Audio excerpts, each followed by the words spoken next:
বগুড়ায় আরেকটি ঘটনা ঘটেছে। 1200 পরিবারের ঈদ উপলক্ষে আয়োজনের জন্য সমিতিকে দেওয়া ৭৭ লাখ টাকা নিয়ে উধাও হয়ে গেছেন একজন জামাত নেতা।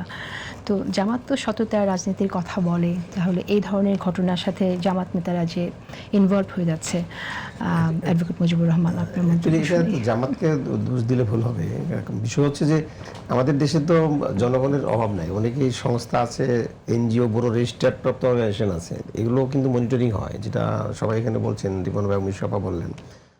ওটা হচ্ছে যে একটি ডোনার এজেন্সি যখন কাউকে কোনো কিছু দান করে তার সুষ্ঠু নীতিমালা, ডোনার মানে ডোনেশন পলিসি, ডিস্ট্রিবিউশন পলিসি সব কিছু বলা থাকে, ওইভাবে কন্ট্রাক্ট সাইন করে আবেদন করতে হয়। আবেদনের প্রেক্ষিতে যখন বেনিফিট সিলেকশন হয় তখনও কিন্তু যেমন 1000 প্যাকেট দিয়েছে চায়না এমবেসি, তাই না? কিন্তু ধানমন্ডি ওই ডাক্তার শফিকুর রহমানের আসনে তার 1000 লোক ধরে দিল, আরও বেশি সংখ্যা। এদেরকে সিলেক্ট করবো কীভাবে? আসাদুল্লাহ রিপন ভাই অবশ্য ভালো জানবেন, যেহেতু রাজনীতি করে আসছেন, আমার মিশু আপা অনেক রাজনীতির লোকই।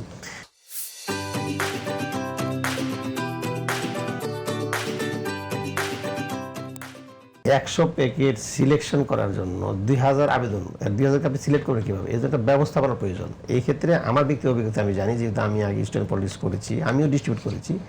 এই বেনিফিট সিলেকশন ইম্পর্টেন্ট। বিএনপি এবং আওয়ামী লীগের মতো দল, তারা আমার আত্মীয় স্বজন অনেকে তো আওয়ামী লীগ আছে এবং বড় বড় নেতাই তারা আছে। আমরা বললাম তোমরা এটা করো না কেন? আমাদের পক্ষে সম্ভব না। কেন? যে আমাদের ডিস্ট্রিবিউশন পলিসিতে ওরা যেটা দেয়, আমরা 1000 লোকের মধ্যে এই 200 প্যাকেট বিতরণ করতে পারবো না। দলের ক্ষতিগ্রস্ত হবে, পার্টি ক্ষতিগ্রস্ত হবে, এবং এই কারণে তারা এটা নেয়ই না।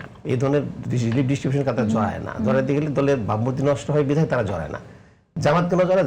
জামাতের এই ম্যানেজমেন্ট পলিসিতে তারা পছন্দ, ডোনাররা পছন্দ করে। এবং যতগুলো আপনি দেখবেন যে কোরবানির গোশত বলেন, খেজুর বলেন, বা ফুড সামগ্রী বিতরণ করার ক্ষেত্রে বলবেন, এরা বেনিফিশিয়ারি নিজের কর্মীদের মধ্যে ডিস্ট্রিবিউট করে না, নাম্বার 1। নাম্বার 2 হচ্ছে তারা প্রপারলি লোক সিলেক্ট করে বেনিফিশিয়ারি যেন আসে, কোনো হইচই না হয়, পরবর্তীতে ডিস্ট্রিবিউশন করার পর আর লোক এসে হাঙ্গামা তৈরি করলো। সব জায়গায় এরকম দেখবেন যে ডিস্ট্রিবিউশন করতে মারামারি হয়। আপনি দেখেন জাকাত নিতে গিয়ে সেখানে শুধুমাত্র জামাত ইসলামের কর্মীদেরকে ডাকা হয়, সেজন্য কোনো মারামারি হয় না। মারামারি হয় না। আপনি একটা প্রোগ্রাম দেখান জামাতের ব্যবস্থাপনায় বা জামাতের কোনো এনজিও বা জামাত পিপল যারা সংশ্লিষ্ট, তারা গিয়ে ডিস্ট্রিবিউট করছে, মারামারি হয়েছে। একটা নট এ সিঙ্গেল এভিডেন্স দেখাতে পারবেন না। কেন? ব্যবস্থাপনার মধ্যে তাদের বলাই থাকে দলীয় কর্মীর মধ্যে দেওয়া যাবে না, নাম্বার 1। আত্মীয় স্বজনকে দেওয়া যাবে না, নাম্বার 2। নাম্বার 3 হচ্ছে প্রকৃত বেনিফিট সিলেক্ট করতে গেলে তোমাকে খুঁজে বের করতে হবে, যাতে নিয়ে আসো এবং তাদেরকে আগে। আমরা কিন্তু উল্টো অভিযোগ শুনি, একটু আমরা উল্টোটা শুনি। এই এবং কার্ড ডিস্ট্রিবিউট করা, সেই সময় লোকগুলো আসে প্রশাসনের উপস্থিত। আমি একটা দিয়েছি, ডিসি উপস্থিত ছিলেন এবং খুব মানে এত প্রশংসা করলেন যে এই ধরনের রিলিফ ডিস্ট্রিবিউশন জীবনে দেখেন নাই।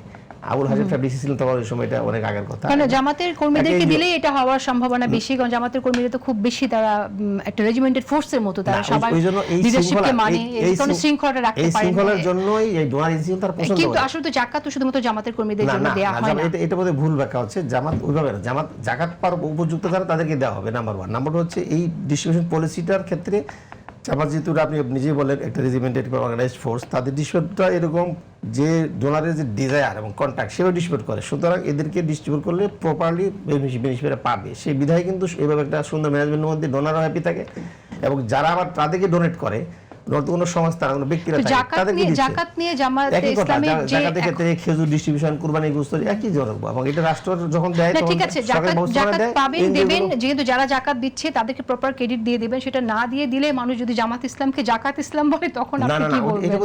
এটা অপপ্রচার আছে, কারণ জামাতের এই সুযোগই নাই। কারণ জামাতের সুদৃশ্য কোরআনে বলাই আছে জাকাত পাবে কে, দেবে কে, এবং ওই ধরনের লোকদেরকে খুঁজে বের করা হয়, এবং সাংগঠনিকভাবে একটা ব্যবস্থাপনা আছে জামাতের।